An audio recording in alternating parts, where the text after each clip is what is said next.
perencanaan pembelajaran pada dasarnya merupakan proses aktivitas yang dilakukan secara tertata dan teratur, berjalan secara logis dan sistematis mengikuti aturan-aturan yang telah disepakati. Sebelumnya, setiap kegiatan pembelajaran bukan merupakan proyeksi keinginan dari guru secara sebelah pihak, akan tetapi merupakan perwujudan dari berbagai keinginan yang dikemas dalam suatu kurikulum. Kurikulum sebagai program pendidikan masih bersifat umum dan sangat ideal untuk merealisasikan dalam bentuk kegiatan yang lebih operasional, yaitu dalam pembelajaran. Terlebih dahulu guru harus memahami tuntutan kurikulum. Kemudian secara praktis dijabarkan ke dalam bentuk perencanaan pembelajaran untuk dijadikan pedoman operasional pembelajaran. Perencanaan pembelajaran merupakan penjabaran, pengayaan, dan pengembangan dari kurikulum. Dan membuat perencanaan pembelajaran, tentu saja guru selain mengacu pada tuntutan kurikulum, juga harus mempertimbangkan situasi dan kondisi serta potensi yang ada di sekolah. Hal itu tentu saja akan berimplikasi pada model atau isi perencanaan pembelajaran yang dikembangkan oleh setiap guru, disesuaikan dengan kondisi nyata yang dihadapi setiap sekolah. Nah, perencanaan sebagai program pembelajaran memiliki beberapa pengertian yang memiliki makna yang sama, yaitu suatu proses mengelola, mengatur, dan merumuskan unsur-unsur pembelajaran seperti merumuskan tujuan, materi, atau isi, metode pembelajaran, dan merumuskan evaluasi pembelajaran. Selain itu, berkenan dengan perencanaan William H. Perencanaan adalah menentukan apa yang akan dilakukan. Perencanaan ini mengandung rangkaian putusan yang luas dan menjelaskan dari tujuan, penentuan kebijakan, program, penentuan metode-metode dan prosedur tertentu, dan penentuan kegiatan berdasarkan jadwal sehari-hari. Menurut Terry menyatakan bahwa perencanaan adalah menetapkan pekerjaan yang harus dilaksanakan oleh kelompok untuk dapat mencapai tujuan yang telah digariskan. Perencanaan mencakup kegiatan pengambilan keputusan. Untuk itu diperlukan kemampuan untuk mengadakan visualisasi dan melihat ke depan guna merumuskan suatu pola tindakan untuk masa pendatang. Pengajaran pembimbing membantu dan mengarahkan peserta didik untuk memiliki pengalaman belajar. Selanjutnya ada karakteristik perencanaan pembelajaran. Perencanaan pembelajaran juga mempunyai karakteristik. Sebelum kita sebutkan apa saja karakteristik pembelajaran, mari kita jelaskan dulu sedikit mengenai karakteristik. Apa itu karakteristik? Menurut Kamus Besar Bahasa Indonesia, karakteristik itu yaitu mempunyai sifat khas sesuai dengan perwatakan tertentu. Bisa dimaknai bahwa karakteristik ialah sesuatu yang membedakan antara yang satu dan yang lain, yang bisa disebut juga dengan kekhasan atau ciri spesifik sesuatu. Pendidik harus memperhatikan karakteristik dalam merancang dan menyusun perencanaan pembelajaran yang akan diterapkan. Beberapa karakteristik menurut Sanjaya dalam perencanaan pembelajaran ialah sebagai berikut.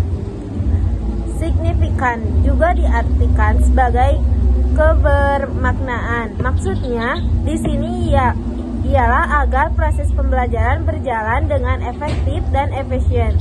Maka hendaknya perencanaan pembelajaran bermakna.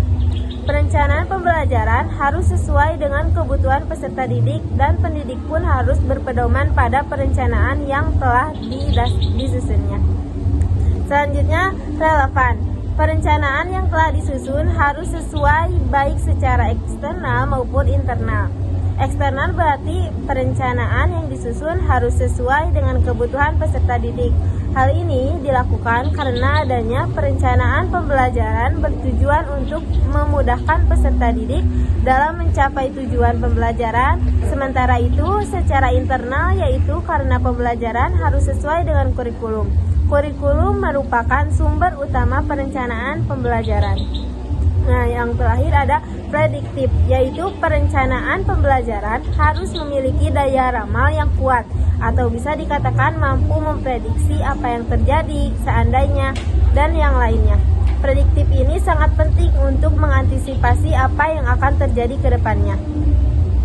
Lalu, Perencanaan pembelajaran disusun untuk mengubah perilaku sesuai dengan tujuan yang ingin dicapai. Ini berarti fokus utama dalam perencanaan pembelajaran adalah ketercapaiannya tujuan. Perencanaan pembelajaran berisi tentang rangkaian kegiatan yang harus dilaksanakan untuk mencapai tujuan. Oleh karena itu, perencanaan pembelajaran dapat berfungsi sebagai pedoman dalam mendesain pembelajaran sesuai dengan kebutuhan. Baik, di sini saya akan menjelaskan mengenai tujuan perencanaan pembelajaran, yang dimana upaya perencanaan pembelajaran ini dimaksudkan agar dapat mencapai perbaikan pembelajaran. Melalui perbaikan pembelajaran ini diharapkan dapat meningkatkan kualitas pembelajaran yang dilakukan oleh perancang pembelajaran. Perbaikan mutu pembelajaran haruslah diawali dari perbaikan perencanaan pembelajaran. Perencanaan pembelajaran ini dapat dijadikan titik awal dari upaya perbaikan terhadap kualitas pembelajaran. Selanjutnya, dalam mendesain pembelajaran, perlu memilah hasil pembelajaran yang segera bisa diukur pencapaiannya atau hasil langsung, dan hasil pembelajaran yang terbentuk secara kumulatif yang merupakan urunan dari sejumlah peristiwa pembelajaran atau hasil pengiring. Perancang pembelajaran ini seringkali merasa kecewa dengan hasil yang nyata dicapainya karena ada sejumlah hasil yang tidak segera diamati setelah pembelajaran berakhir, terutama hasil pembelajaran yang termasuk kawasan sikap.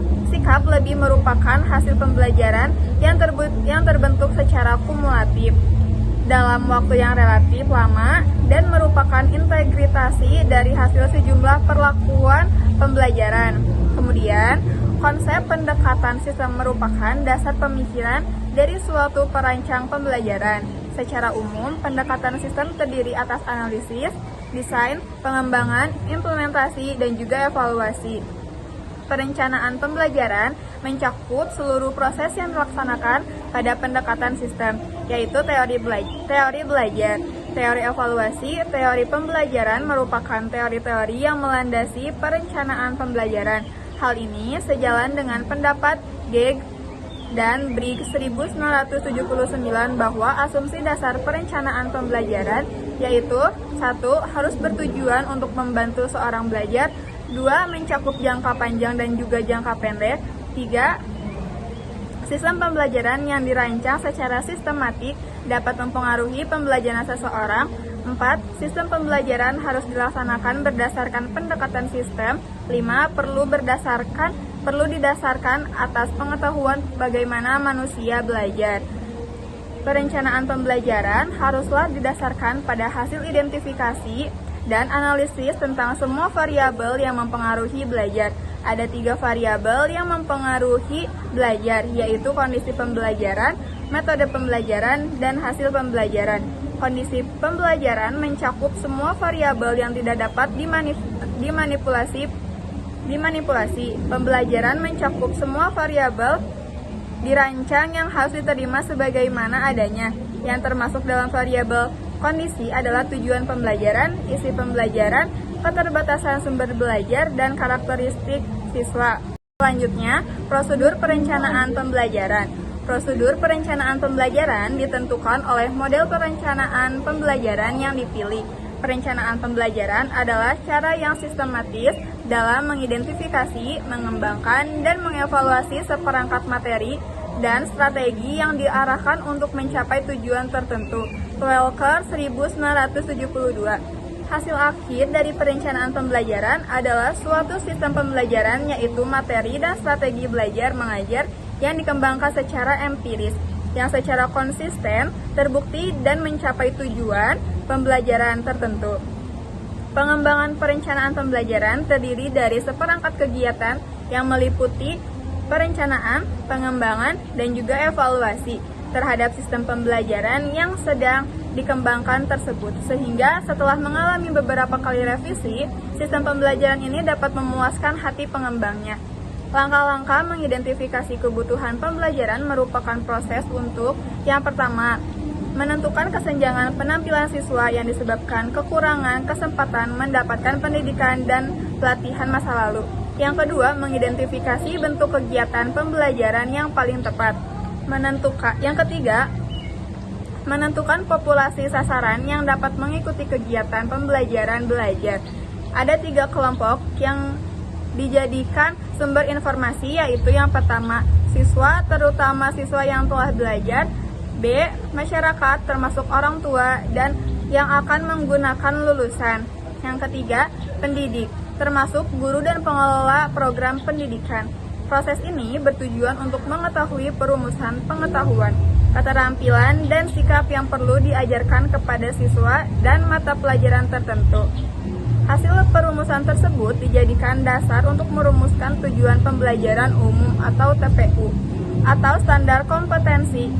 Teknik yang digunakan dalam mengidentifikasi kebutuhan pembelajaran dalam melalui kuesioner, interview, observasi, dan juga tes. Dari kegiatan mengidentifikasi kebutuhan pembelajaran diperoleh jenis pengetahuan, keterampilan, dan sikap yang tidak pernah dipelajari atau belum dilakukan dengan baik oleh siswa. Baik, selanjutnya di sini saya akan menjelaskan tentang manfaat rencana pelaksanaan pembelajaran. Adapun menurut Rauter dan Nazalia, yang pertama yaitu proses pembelajaran jadi lebih sistematis. Tenaga pendidik yaitu guru dapat mengembangkan metode pengajaran yang sesuai dengan materi ajar yang disampaikan dalam RPP ketika proses pembelajaran berlangsung. Guru dapat mengembangkan variasi metode pengajaran yang disenangi oleh peserta didik juga disesuai dengan materi ajarnya. Yang kedua yaitu mudah dalam menganalisis keberhasilan pada proses pembelajaran. Ketika RPP dibuat oleh tenaga pendidik, maka guru selaku tenaga pendidik mengetahui bagaimana mengukur tingkat keberhasilan dari materi ajar yang disampaikan dengan cara pemberian tugas. Kemudian guru dapat menilai secara objektif melalui beberapa tahapan baik tes maupun non-tes. Kemudian setelah dapat hasilnya, maka guru dapat mengevaluasi kekurangan dari materi ajar yang disampaikan sehingga dapat disupervisi kekurangan tersebut. Yang ketiga yaitu penyampaian materi ajar jadi lebih mudah. Kemudahan dalam menyampaikan materi ajar juga didukung pada RPP karena guru sudah pasti dapat merencanakan dan menyusun materi ajar yang lebih efektif sebelum proses pembelajaran berlangsung.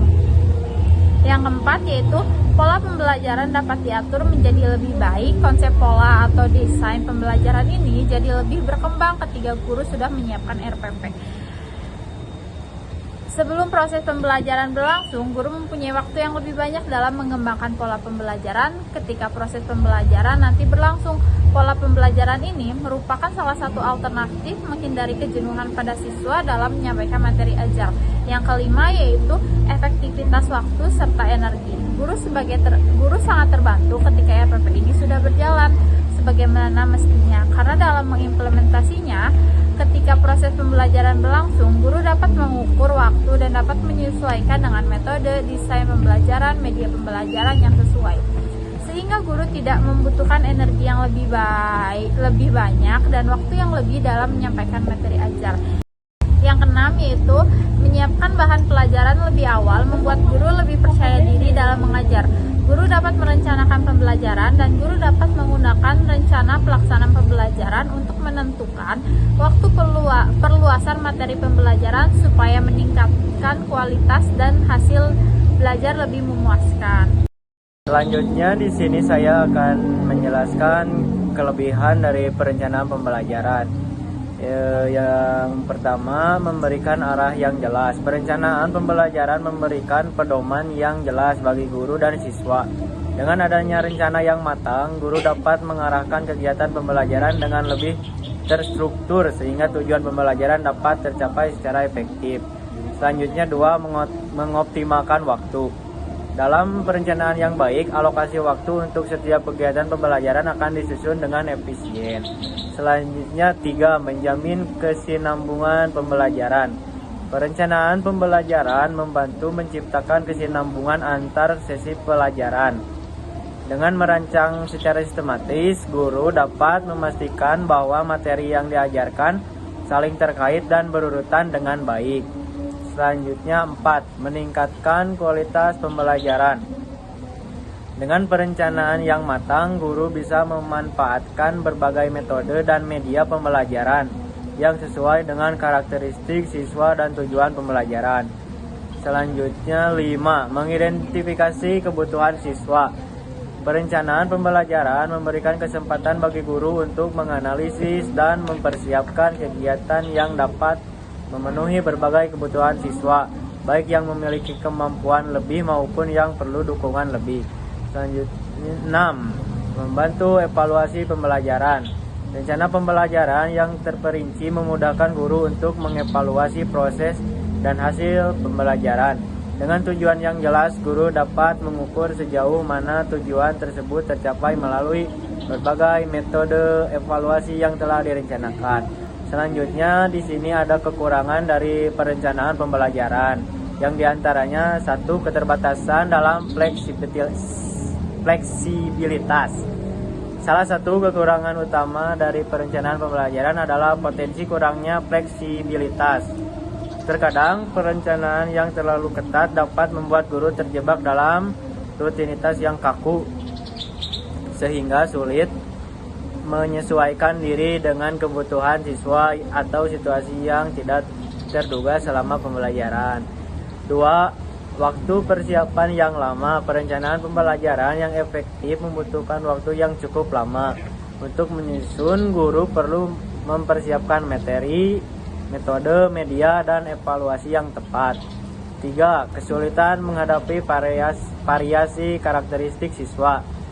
Dalam beberapa kasus memiliki sudah direncanakan dengan baik, perencanaan pembelajaran tidak selalu dapat mengakomodasi sebagai karakteristik siswa yang sangat beragam.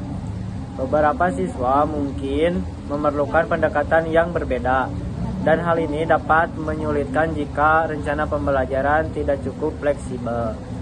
4. Kehilangan interaktivitas. Jika perencanaan pembelajaran terlalu fokus pada prosedur dan struktur, ada risiko bahwa kegiatan pembelajaran menjadi terlalu terjadwal dan kurang memberi ruang bagi interaksi yang lebih spontan antara guru dan siswa. 5. Ketergantungan pada rencana tertulis. Terlalu mengandalkan rencana tertulis dapat menyebabkan guru kehilangan kemampuan untuk berimprovisasi. Terkadang saat keadaan berubah di dalam kelas, guru yang terlalu terikat dengan rencana pembelajaran mungkin mengalami kesulitan menyesuaikan pendekatan atau materi yang lebih relevan dengan situasi saat itu. 6. Perencanaan yang tidak realistis. Jika perencanaan tidak mempertimbangkan batasan yang ada, seperti keterbatasan waktu, sumber daya, atau kemampuan siswa, maka rencana tersebut dapat menjadi tidak realistis dan gagal dilaksanakan dengan baik di lapangan. Kesimpulannya, perencanaan pembelajaran merupakan suatu pendekatan yang sistematis yang mencakup analisis kebutuhan pembelajaran, perumusan tujuan pembelajaran, pengembangan strategi pembelajaran, pengembangan bahan ajar, serta pengembangan alat evaluasinya dalam upaya mencapai tujuan pembelajaran yang diharapkan. Prosedur mendesain pembelajaran dengan menggunakan model ini mencakup beberapa tahapan sebagai berikut. 1. Mengidentifikasi kebutuhan pembelajaran dan menganalisis tujuan pembelajaran umum. 2. Melakukan analisis pembelajaran. Yang 3. Mengidentifikasi perilaku dan karakteristik awal siswa. Yang 4. Menulis tujuan pembelajaran khusus. Yang 5. Menyusun tes acuan patokan. Yang 6. Menyusun strategi pembelajaran. Dan yang 7. Mengembangkan bahan ajar. Dan yang terakhir yaitu mendesain dan melaksanakan evaluasi formatif dan sumatif.